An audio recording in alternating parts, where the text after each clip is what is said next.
नमस्कार मित्रांनो, लग्नानंतर होईलच की प्रेम या मालिकेच्या पुढील येणाऱ्या भागामध्ये आपण पाहणार आहोत.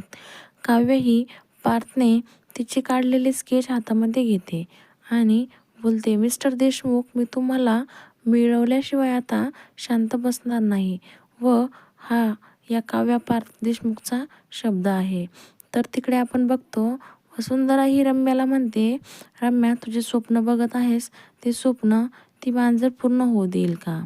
त्यावेळेस रम्या ही वसुंधराला म्हणते, जर ती मांजर असेल तर मी वाघीण आहे आणि ही वाघीण आता या काव्याला पारच्या जवळ देखील भटकू देणार नाही.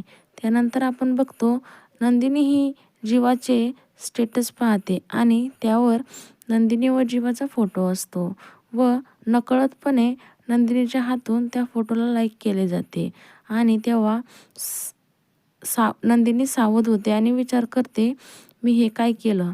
तर तिकडे आपण बघतो, नंदिनी जीवाच्या आणि तिच्या फोटोला लाईक केलेले असते.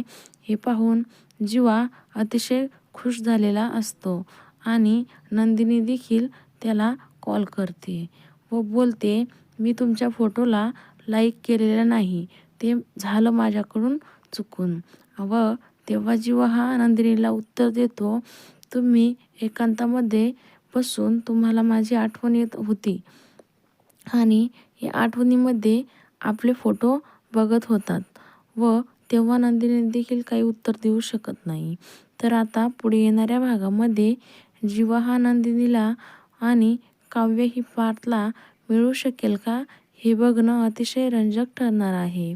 लग्नानंतर होईलच की प्रेम या मालिकेच्या नवनवीन अपडेट्स पाहण्यासाठी आमच्या चॅनलला लाईक करा, शेअर करा आणि व्हिडिओ आवडल्यास सबस्क्राईब करायला विसरू नका. धन्यवाद.